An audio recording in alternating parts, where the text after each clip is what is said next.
And yes, that is a direct quote from my biography. When you understand what's important in your life, that is a helpful North Star for the work that you do, especially within our community. Well, it's great to be back. I didn't know if I was going to get another invitation to come back, but I will say it is so much appreciation on behalf of the department, on behalf of myself, to be able to have another discussion with you all about our city. But before I start, I always like to recognize my team members here, because it's important to know, as I may be the leader of the Milwaukee Police Department, the work cannot be done without the individuals who make up the executive team and those who are the men and women of the Milwaukee Police Department, which I always say, 365 days a year, 7 days a week, 24 hours a day, holidays included, we work to keep our community safe. But I'd like to recognize Heather Huff, Chief of Staff for the Milwaukee Police Department over there.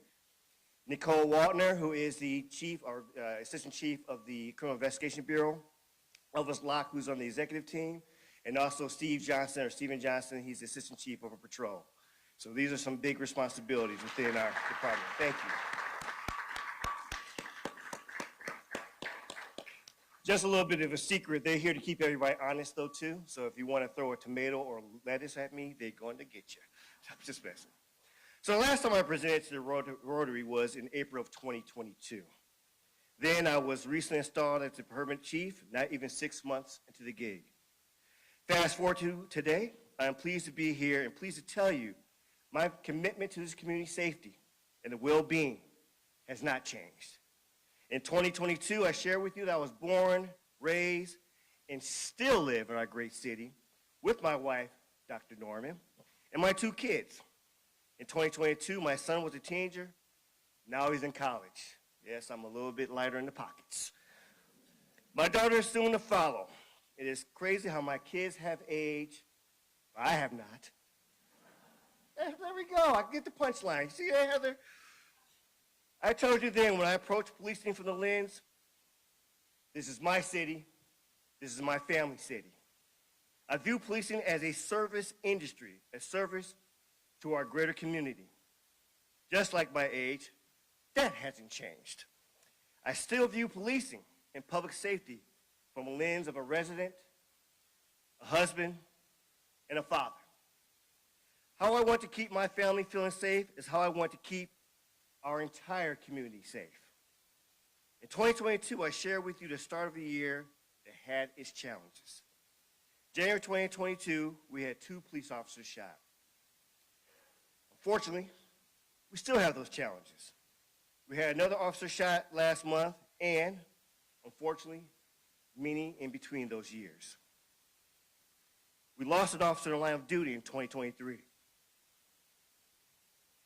These challenges have not changed. We have real challenges in the department with mental health and well-being. Policing is not easy. It is long hours and responding to incidents that are haunting on a daily basis.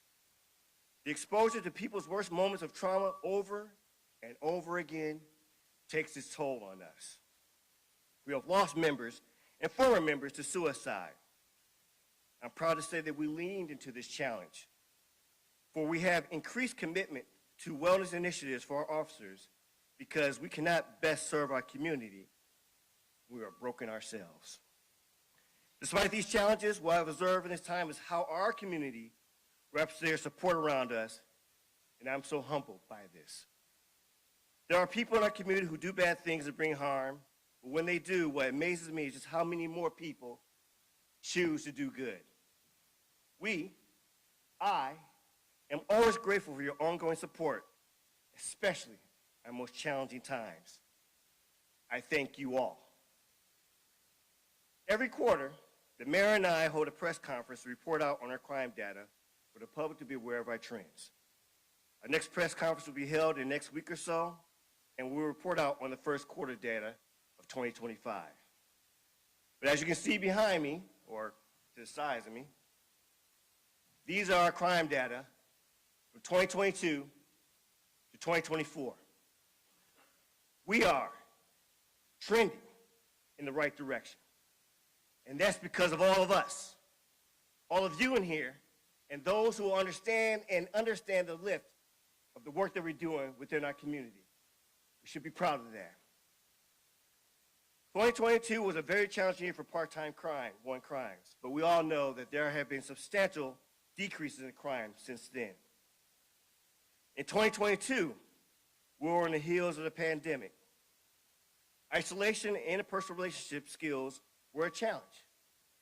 For violent crime, unfortunately, the most impactful aspect of violent crime within our community was the unable to resolve our conflict and personal resolutions in a productive or right manner. Conflict resolution is still a significant issue, and while violent crime is down, it still remains a significant issue. In 2023, my team and I created a violent crime plan. This is a public-facing document that details the department's strategies and initiatives to combat violent crime in our city. The plan was not static and always evolving as new crime trends are identified and new ideas and approaches are created. Our work never stops. I'm pleased to announce that we have an updated crime plan that will be released in the coming weeks. When it's announced, please read it, engage, ask questions, offer ideas, and remember, public safety is everyone's responsibility. Reckless driving has always been something that we had to highlight, especially in 2022. I wish I could be here to say everyone is now following the rules of the road, but those issues still remain.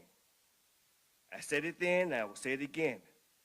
Reckless driving isn't just the worst of the worst who are driving in stolen vehicles with a complete disregard for drivers and pedestrians. Reckless driving is when everyone is thinking it's okay to go over 20 to 25 over the speed limit because you're in a hurry. Everyone can benefit from slowing down. Please remember to not be annoyed with someone who is choosing to go the speed limit.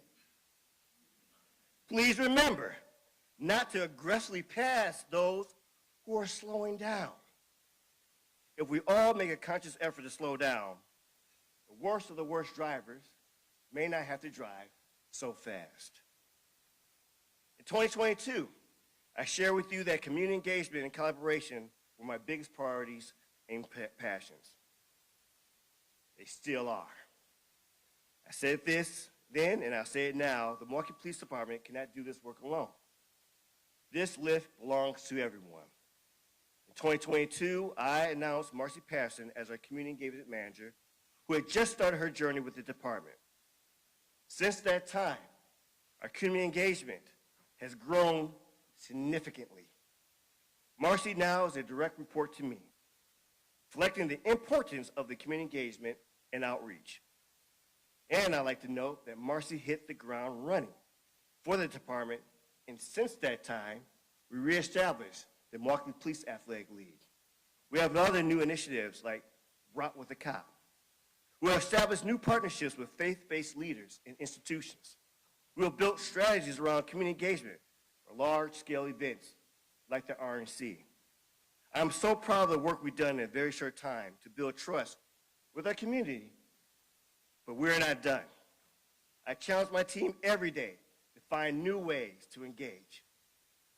My message to my entire team is that community engagement is not just events of kissing babies and shaking hands. Community engagement is every interaction we have with residents, with intergovernmental partners, with members of the Rotary. We must be and always be authentic, transparent, and professional in all that we do. Trust isn't built just by showing up to events every once in a while. Trust is built by how we interact each and every single day. In 2022, I acknowledge the work of the Rotary of the Milwaukee Urban Stables. I know Heather's over there just falling over herself right now.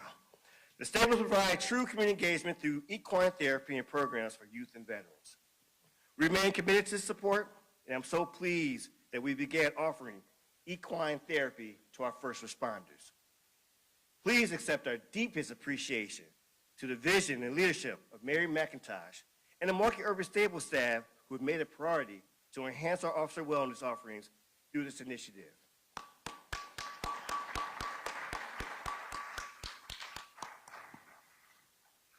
I asked the Rotary to contribute to Public Safety Lift in 2022, and I continue to ask to contribute to this still. There are so many ways that you can help. You have platforms to help us message our recruitment efforts or for getting our messages to the public about how to stay safe. You can engage with the Milwaukee Police Foundation to provide supplemental financial support to an important lift of policing. The foundation helps us pay for technology, training, equipment, and other needs that are not funded through our budget. You can offer us ideas. You can advocate for our work. You can help us recruit new members. In closing, this work spoke to me in 2022, and I'm before you today to say that I'm committed to do it in 2025. But as I close out, additionally, I want to say this. Do not leave this presentation happy and pleased about the progress that was just reported out. Take this as a moment to understand the urgency, the importance of being a part of the lift of public safety. This is a commitment that our team, our department has, and I ask again that commitment from you all. Because together we can do this. Together we can be better. Together we'll have a more promising future for our city. So thank you so much for the opportunity to speak to you today. As I always close out to all my sayings, I wish you all to be healthy and stay safe. And I'll open the floor for some great conversation, comments, or even compliments, if you may. Love that all the time, but thank you again for allowing me to speak today.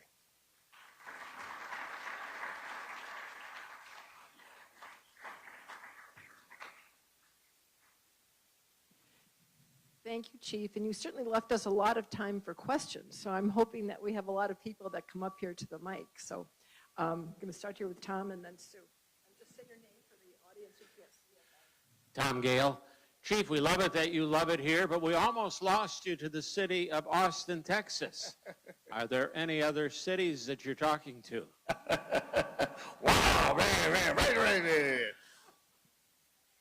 So I will say this much, and I almost would say thank you for that question, Tom.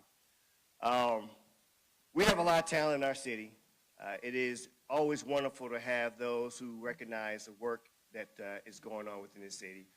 Have opportunities come before me? Absolutely, but I will say this, I understand the work that I'm doing, and even during that time of some of the, wooing, the foot never got off the pedal.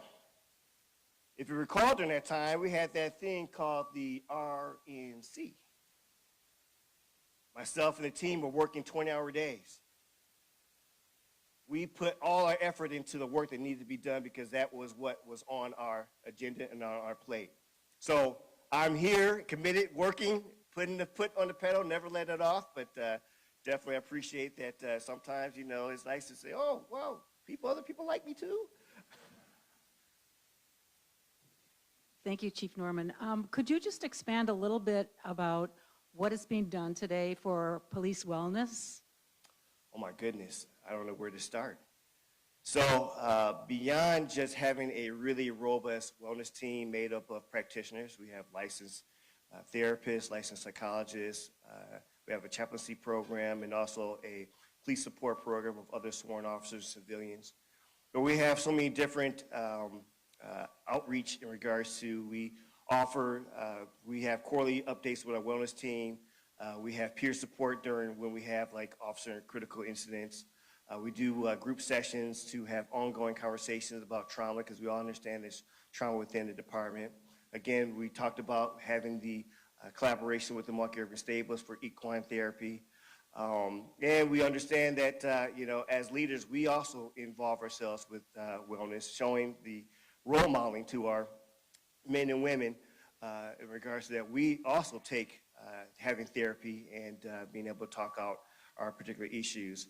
As we're doing regular updates with the wellness team within the department, we hear about how much of the engagement, they have offices across our district. So we span the entire city, 96 square miles of the city. And we have meeting spots all across the particular city for officers to have engagement with our wellness team, because we know that we don't expect them to always come to you.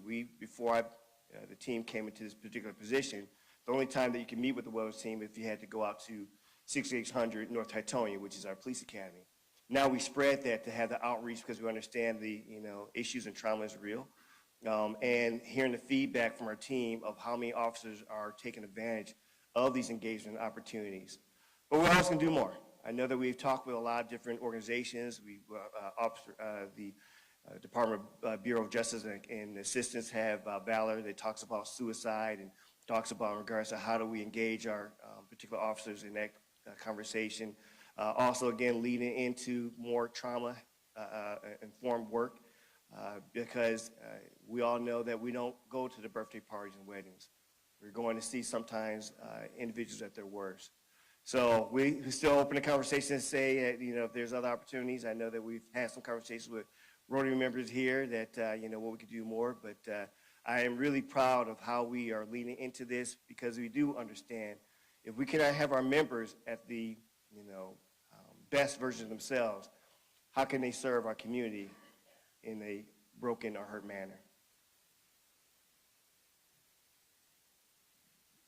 Hi, Chief. Alex Zamora. I'll start off with a compliment. I'm a lifelong resident of District 6, and I'm grateful for the traffic enforcement that I've seen near my home and throughout. So thank you and for your focus on reckless driving and mitigating that. I appreciate that. You do have an alderman here who's pretty much on us about ensuring that level of activity and engagement there. So I failed to recognize Alderman Bergalis over here, but definitely he keeps a little bug in our ear in regards to ensuring that we are showing that love all across the community.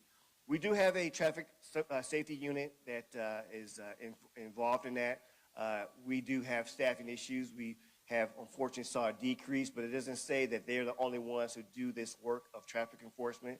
Every district is under the watchful eye of Assistant Chief Steve Johnson, ensure that we're all carrying the weight of traffic enforcement, but we do still have a public-facing website where if you see issues, you can call them in, but also use that for a communication tool for our traffic safety unit to be part of that, proactive, strategic understanding where the need is. So I appreciate that feedback there, sir. Thank you, Chief. So my question, can you speak about, what you've seen and what your thoughts are on the huge prevalence now of tinted windshields? And oh my goodness, the department is doing on that one. So the whole purpose of that is to be anonymous. As much as our public loves to see us go after the bad guy, it comes with risk. For those who engage in reckless driving, have a level of recklessness, they don't care about you going to work or kids going to school.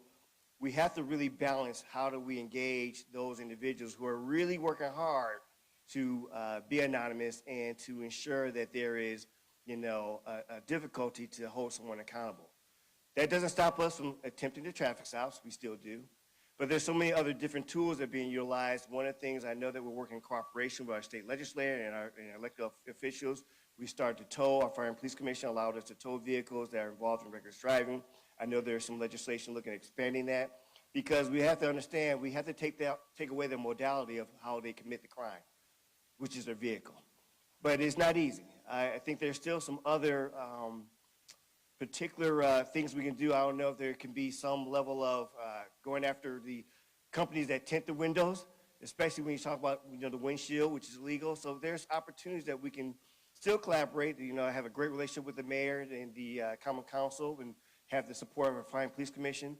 But this is where the feedback and just seeing what are the opportunities that we can do to have another level of enforcement, another level to impact that particular reckless and disrespectful behavior of tinting all your windows around so that you can't see who the particular driver is. James Robinson, thank you so much for your presentation, for being here today. In looking at your data, one thing I saw was an uptick in carjackings. Mm-hmm. Last summer, I was involved in one in front of the public market. The car behind me was carjacked. I called 911, and within a minute, I heard sirens, and you guys were on it, which was phenomenal. I'm just wondering how you're tackling that issue and what we can do as citizens to be more aware of it, more prepared for it, and respond to it. So first, I just want to extend my apologies for your experience there, knowing that that's a traumatic situation to deal with. So there's a couple of things. Let's start with what we're doing. We have a number of different operations out there, something that's within our violent crime plan, Operation Winter Guardian, where there's a specific task force in the areas of concern looking for individuals who are taking the opportunity to unfortunately do that particular type of crime, carjacking. But as Summer Guardian is an engagement tool for gun violence, Winter Guardian is an engagement tool for carjacking. So we are going around to valets, we're going around to different businesses, doing informational, talking about how you can protect yourself, how your customers can protect themselves, because one of the things that we are dealing with in the age of technology is we just can't get, I put my phones on the table there, we can't get off our phones.